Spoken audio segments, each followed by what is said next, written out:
마가복음 1장 4절로 8절 중심으로 인생에서 한계 상황을 만났을 때라는 제목으로 말씀을 전하겠습니다. 본문 한번 대독해 주시겠습니다. 침례 요한이 광야에 이르러 죄 사함을 받게 하는 회개의 침례를 전파하니 온 유대 지방과 예루살렘 사람이 다 나아가 자기 죄를 자복하고 요단강에서 그에게 침례를 받더라. 요한은 낙타 털옷을 입고 허리에 가죽띠를 띠고 메뚜기와 석청을 먹더라. 그가 전파하여 이르되 나보다 능력 많으신 이가 내 뒤에 오시나니 나는 굽혀 그의 신발끈을 풀기도 감당하지 못하겠노라. 나는 너희에게 물로 침례를 베풀었거니와 그는 너희에게 성령으로 침례를 베푸시리라.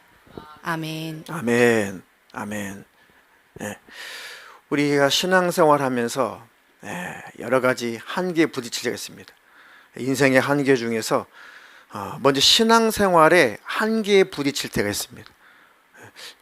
포기는 할 수 없는데 왜? 지옥이 있으니까, 또 천국이 있으니까, 하나님의 살아계심은 부인할 수 없으니까.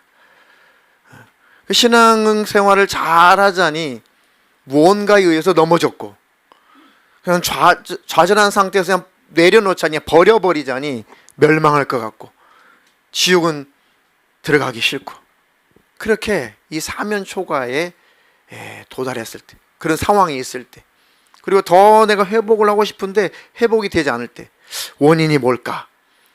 과거에 그 충만했던 시절, 그게 하나님과 친밀했던 시절, 그때 그 관계가 왜 깨져 있을까? 근데 회복은 되고 싶은데 왜 회복이 잘 안 될까? 하나님, 나를 도와주세요. 그것은 하나님과 관계 속에서 뭔가 신뢰가 깨져서 그래요. 근데 사람 때문에 하나님과 관계 속에서 신뢰가 깨질 수가 있습니다. 사람과의 관계 속에서 문제가 생기잖아요. 그런 마음 속에 어둠이 들어와요. 실망감이 확 들어옵니다. 그러면 그 실망감이 꽉 차게 되면 하나님에게도 그게 반영이 돼요. 하나님에게는 실망하지 말아야 되는데 사람에게 실망을 하게 되면 기도도 하기 싫어. 성경책은 한 줄도 안 읽혀져요. 그렇게 막 기도하고 싶었던 마음은 다 사라져요. 그리고 예배는 따분해요. 설교는 잘 들려오지 않아요. 마음에 실망이라고 하는 것이 나를 꽉 지배하니까 그것이 하나님과의 관계를 가로막아 버린 겁니다. 그것이 실망이라는 내 잘못된 감정이 이렇게 투영이 돼서 하나님도 왠지 실망할 것 같은, 실망스러운 그런 느낌을 받는 거예요. 그러니까 인생에서 실망감이 나를 지배하니까 하나님을 향해서도 실망감이 나타나요. 참 신기하죠. 그러니까 마귀라는 놈이 아주 교묘한 거예요. 언제 하나님 우리를 실망시켰어요? 하나님 언제 우리를 실망시켰냐고요? 한 번도 없습니다.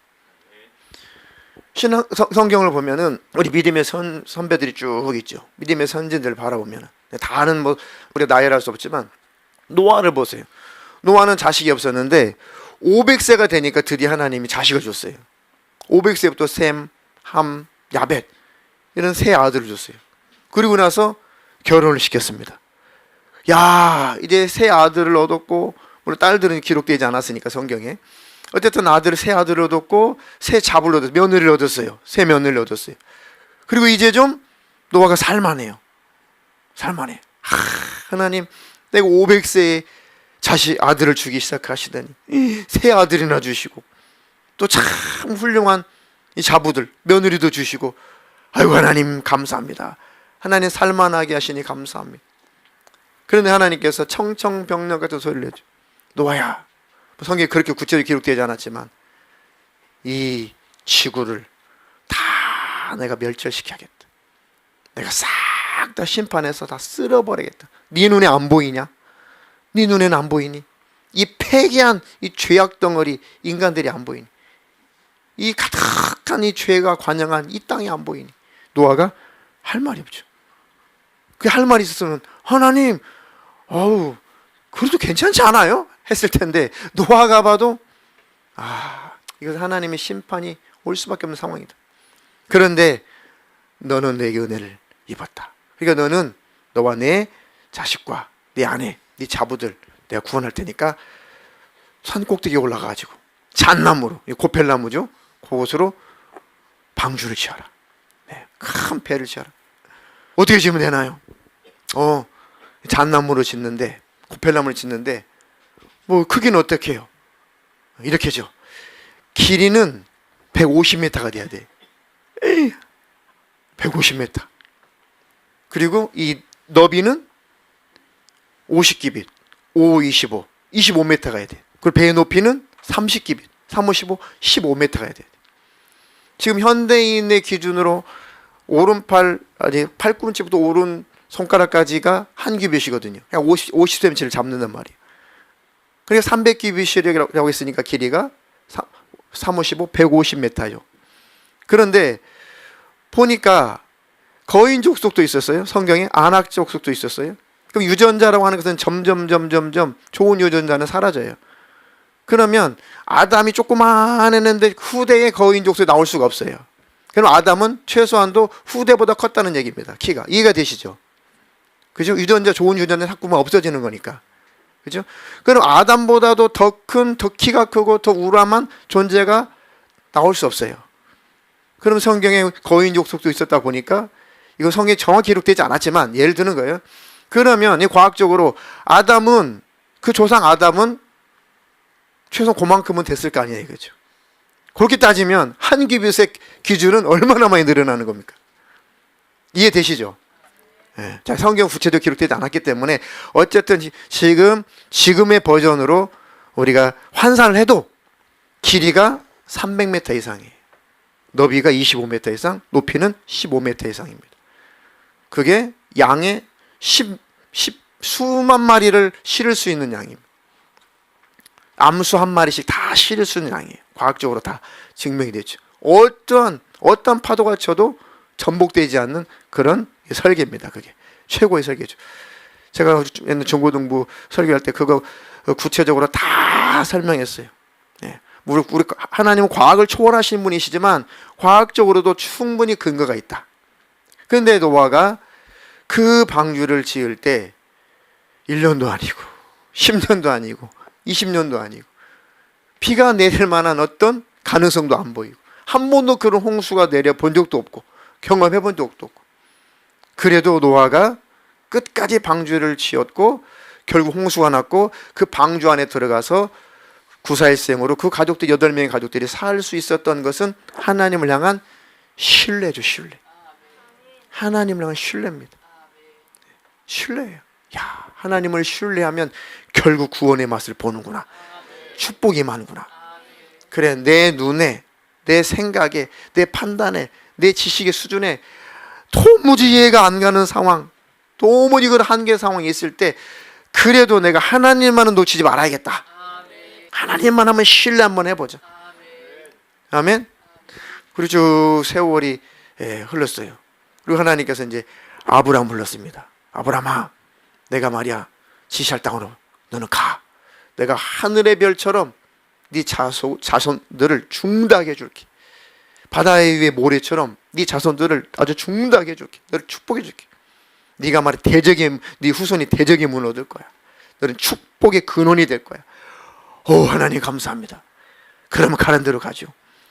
그렇지. 이리 하란으로 돌아서 가나안 땅으로 갔어요.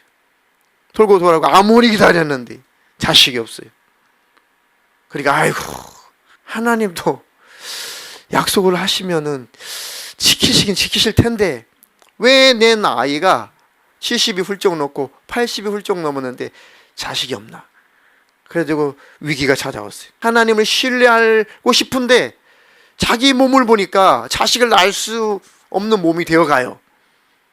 그러니까 그 아내 살아도 그러지 말고 꼭 내 몸에서 자식이 난다는 보장은 없지 않습니까?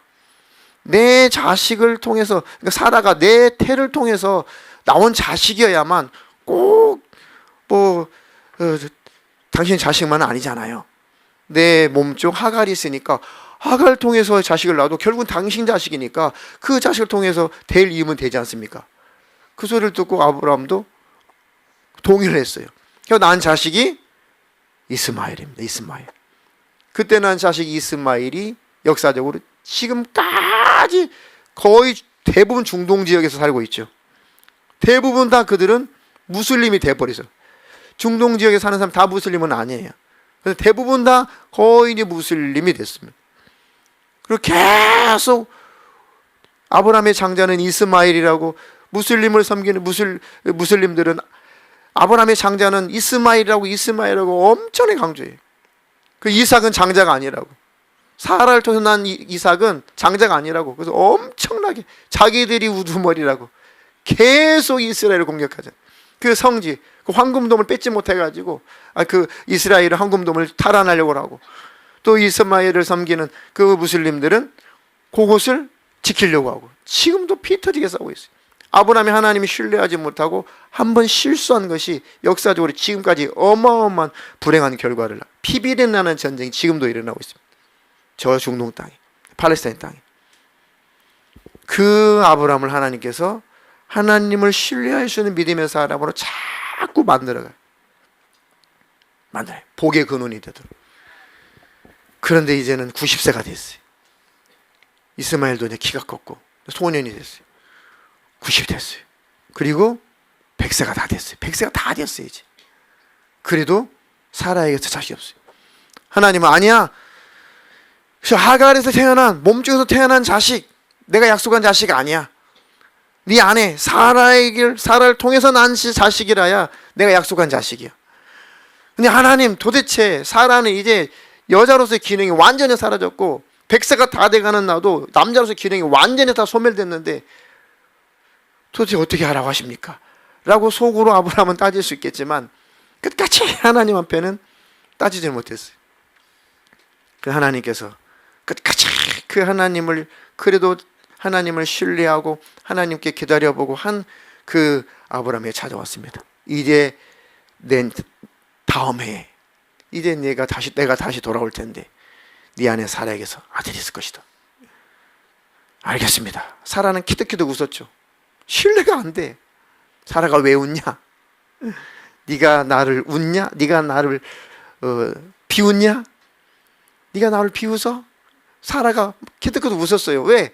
아이고 하나님, 생각을 해보세요. 내 남편이 몇 살인데 100세가 다 돼가요. 내가 지금 90세가 다 돼간다니까요. 어떻게 자식을 낳습니까? 그래서 장막에서 막 키득키득 웃었어요. 비웃었어요. 하나님 비웃었어요. 사라야, 네가 웃었지? 어이구 하나님, 저 안 웃었는데요. 저 비웃지 않았는데. 아니야, 네가 웃었어. 그래, 내가 너 진짜 웃게 해줄게. 진짜 웃게 해줄게.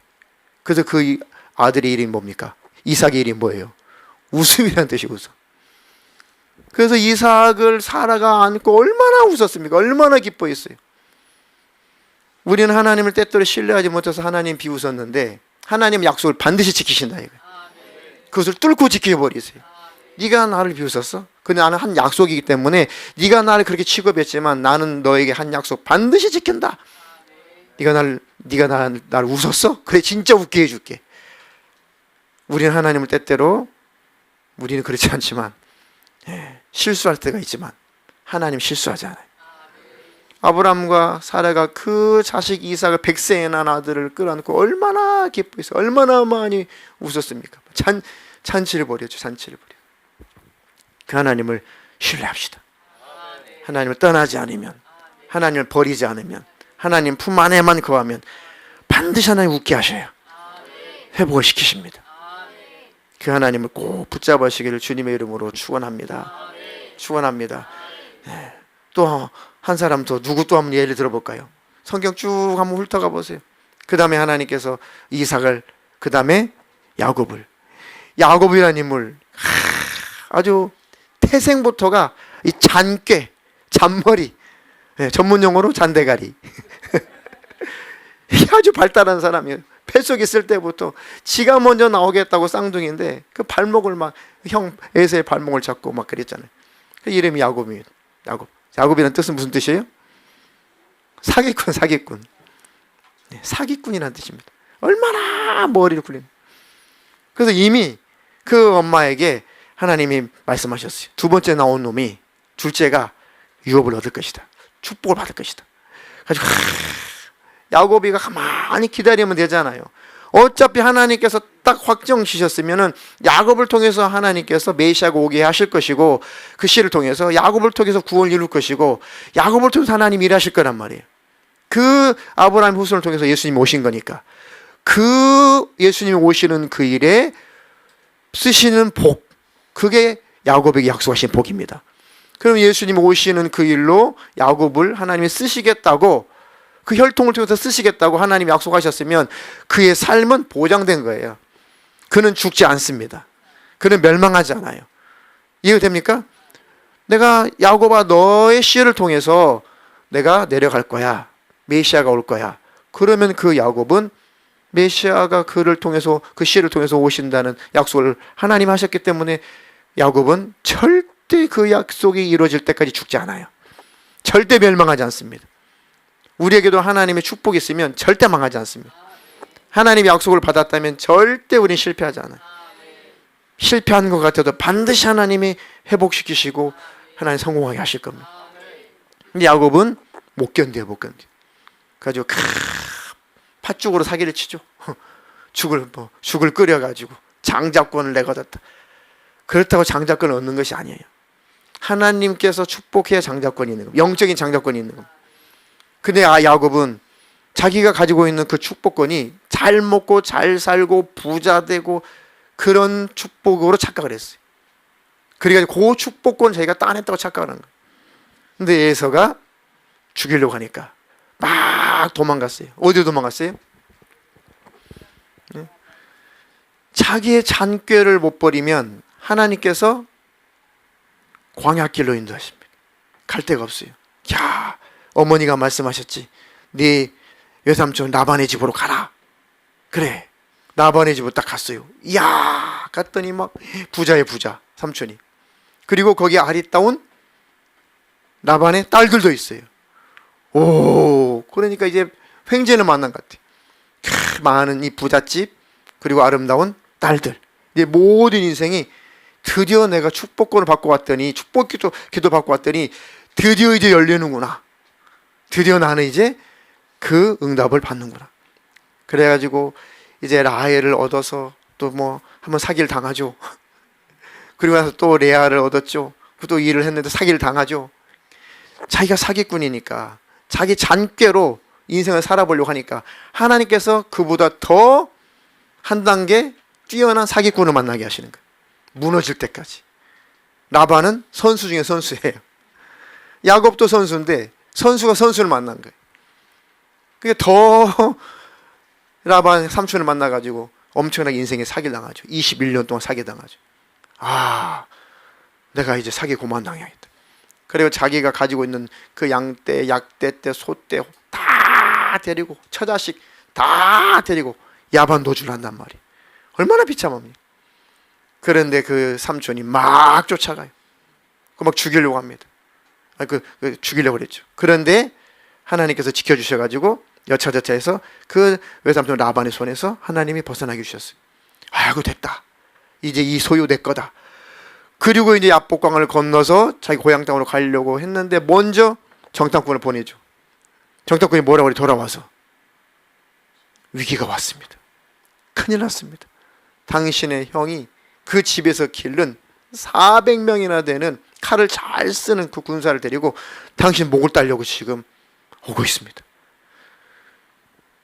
누가 더 큰 부자예요? 누가 더 큰 부자가 됐어요 지금? 에서가 더 큰 부자가 됐어요. 하나님은 그 땅에서 잘 먹고 잘 사게 하는 그 복을 말씀하셨던 게 아니에요. 에서가 자기 집에서 길렀던 수백 명의 검객들이 있다면 얼마나 큰 부자냐고요. 그 자식들은 없겠냐고요. 누가 더 거부해? 에서가 더 거부해. 에서가 더.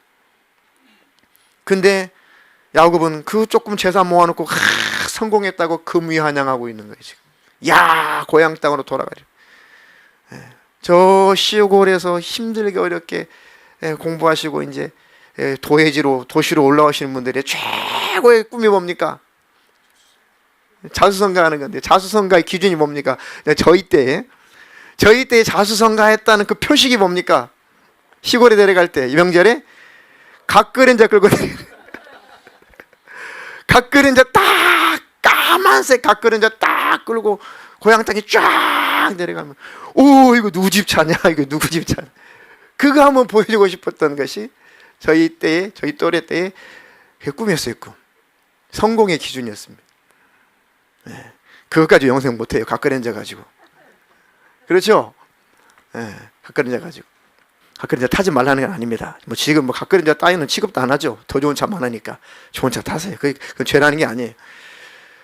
그런데 이 야곱이도 자기가 그냥 금연당한다고 생각했어요. 근데 그나마 그것도 형에게 뺏길 상황이에요. 목숨도 위태로워요.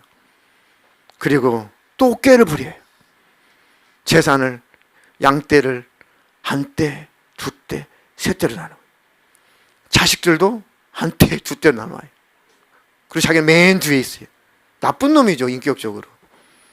첫 번째 재산 양떼를 강 건너 보내요. 그러면 이 예물을 받고 형이 마음이 누그러질까? 소용없어요. 두 번째 때, 세 번째 양떼 다 전 재산을 다 보냈어요. 형의 마음이 누그러지지 않아요. 이 나쁜 놈 세상에 처자식을 먼저 보내. 강을 건너 보내고 지는 강 안 건너. 인격적으로 아주 나쁜 놈이에요. 인격적으로 댐댐이가. 그런 야곱을 하나님께서 만드시는 거예요. 흠도 많고 점도 많은 야곱을 하나님 만드시고. 아브라함은 그 할아버지 아브라함은 사라를 2번이나 팔아먹었어요. 자기 아내 한 번이라도 팔아먹어 보신 분 없잖아요. 그러니까 인격이 최소한 여러분들은 아브라함보다 나아. 아브라함은 지 살겠다고 자기 아내를 팔아먹었다니까요. 큰일 날 뻔했잖아요. 다른 나라 왕이 그 겁탈할 뻔했잖아요. 자기 아내를. 그런 인격을 가지고 있는 인간인데 하나님께서 만들어내신 거예요. 하나님 신뢰하세요. 하나님 비록 제가 지금 현재 이렇지만 나를 만드실 하나님, 더 나를 거룩하게 만드실 하나님, 더 믿음의 사람으로 만드실 하나님을 내가 신뢰합니다. 하나님을 신뢰하세요. 근데 야곱이가 이제 내 목숨 완전히 위태롭다. 그때 이제 거의 포기할 즈음에 하나님 천사를 보냈죠. 야, 하나님 보낸 천사 꽉 붙잡았어요. 나를 축복하지 않으면, 나를 도와주지 않으면, 이 위기에서 나를 건져주지 않으면 절대로 보내줄 수 없습니다. 놔라 이놈아, 놔라. 아니면 나를 축복하지 않으면 안 됩니다. 씨름 한번 해볼까? 나를 축복하지 않으면 보내지 않겠습니다. 놔. 절대 안 됩니다. 나를 축복하지 않으면 보낼 수 없습니다. 나 빨리 가야 돼. 해가 뜬다. 그러니까 나를 축복해 주십시오. 진짜 때리는 거야? 야곱이가 가지고 있는 거는 늙어 빠진 지팡이 하나밖에 없어요. 지팡이밖에 하나 없어요. 이제 다 뺏겼어요. 다 물 건너 보냈어요. 강 건너 보냈어요. 남은 것은 자기 목숨 하나, 지팡이 하나, 늙은 지팡이 하나. 요거 하나밖에 없어요. 뭐예요? 하나님 앞에 잔머리 쓰면 안 돼요. 하나님을 신뢰하고 하나님이 지시하시는 대로 살아야지. 아주 그때 이 골절돼 가지고 고관절이 이게 부러지진 않았는데 이게 이골됐어요. 어긋나 버렸어요.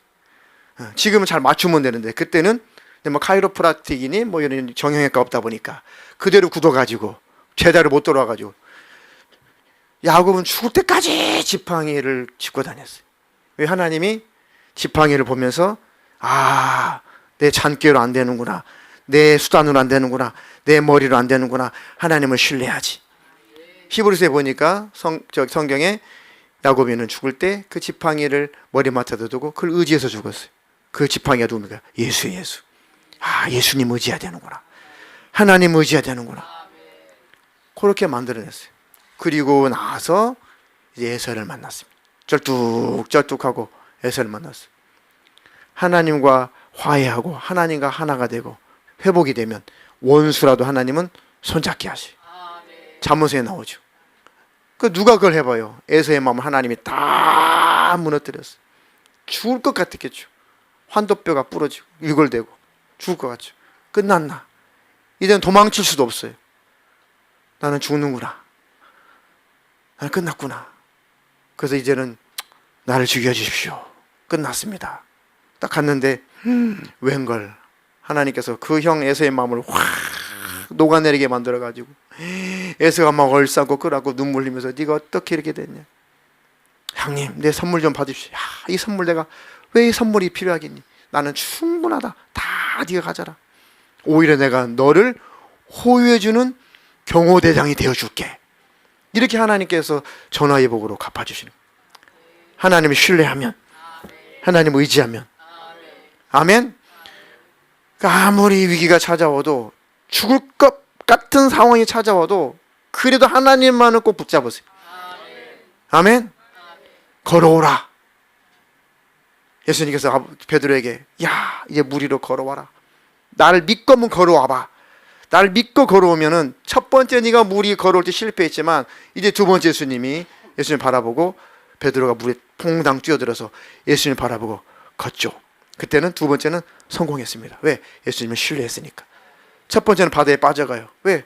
풍덩 뛰어들어서 예수님을 향해서 건너갔는데 의심하게 됐어요. 신뢰하지 못했어요. 물에 빠져가지고. 예수님 부활하시고 이제 다시 한번 베드로를 만나셨어요. 베드로가 고기 잡이하고 있을 때, 고기 잡고 있을 때, 야, 뭐 좀 많이 잡았냐? 아이고, 밤새 잡았네. 아무것도 못 잡았습니다. 배 오른편에다 한번 던져볼래? 아이고, 말씀을 한번 던져보겠습니다. 큰 물고기 153마리 잡았어요.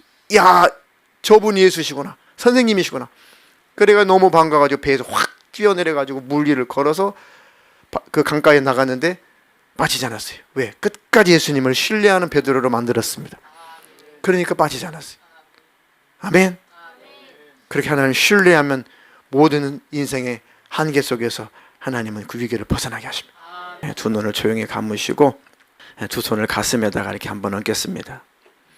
우리 삶의 여러 가지 우리 삶을 위협하는 그런 한계 상황 만날 때가 있습니다. 나 예수를 믿는데, 나 성령 받았는데, 예배도 드리는데 그럼에도 불구하고 우리 삶에 위협하는 일들이 찾아올 수가 있습니다. 다른 것은 잘 참을 수 있고 견딜 수가 있는데 사람과의 관계 속에서, 인간과의 관계 속에서 한계 상황이 찾아오면 참 우리가 제일 힘이 듭니다. 이제는 그만할까? 이제는 버릴까? 이제는 그만 관계를 할까? 이제는 끝내버릴까? 이제는 만나지 말까? 다 이제 정리해버릴까? 사실은 몸이 아픈 것도 힘들고 돈이 없는 것도 힘들고 다 모든 것이 인생이 힘들게 하는데 제일 힘들게 하는 사람이에요. 사람 때문에 제일 힘이 드는 것입니다. 사람 때문에 힘이 들고 실망하게 되면 한계가 와요. 마음이 무너지고 이 멘탈이 다 무너지게 됩니다. 그것을 봐도 사탄은 노려왔던 것이고 지금까지 바라보고 있었던 것입니다. 이제는 그 현실을 바라보지 말고 예수를 바라보세요. 예수를 바라보세요. 히브리서 12장 1절로 2절에 이러므로 우리에게 구름같이 둘러싼 허다한 증인들이 있으니 모든 무거운 것과 얽매기 쉬운 죄를 벗어버리고 인내로서 우리 앞에 당한 경주를 하며 믿음의 주요 또 온전케 하시는 이인 예수를 바라보자. 예수를 바라보자. 그는 그 앞에 있는 기쁨을 위하여 십자가를 참으사 부끄러움을 개의치 아니하시더니 하나님 보좌 우편에 앉으셨느니라. 예수님도 참으로 그 십자가의 그 한계 상황, 십자가의 그 위기 속에서 그 부끄러움을 참으시고 통증, 고통을 참으시고 개의치 아니하시고 우리를 구원하신다는 그 기쁨 때문에, 그 소망 때문에 끝까지 죽임을 당할 때까지 그 아픔과 그 통증을 참아내시고 죽임을 당하셨습니다. 그리고 부활하셔서 하나님 자리로 다시 보좌 우편으로 돌아가신 것입니다. 하나님, 내게 하나님을 신뢰할 만한 믿음을 주시옵소서. 사람들이 나를 실망시키고 환경이 나를 실망시키고 또 내 건강의 문제와 물질의 문제와 자식과 수많은 문제들이 참으로 내 마음을 어둡게 만들고 그것 때문에 하나님과의 관계도 멀어질 지경입니다. 하나님만을 놓치지 않게 해주세요. 하나님만을 놓치지 않게 해주세요. 주님이 잡아주신 내 손, 내가 주님 손 놓치지 않게 해 주시옵소서. 신뢰할 믿음을 주시옵소서.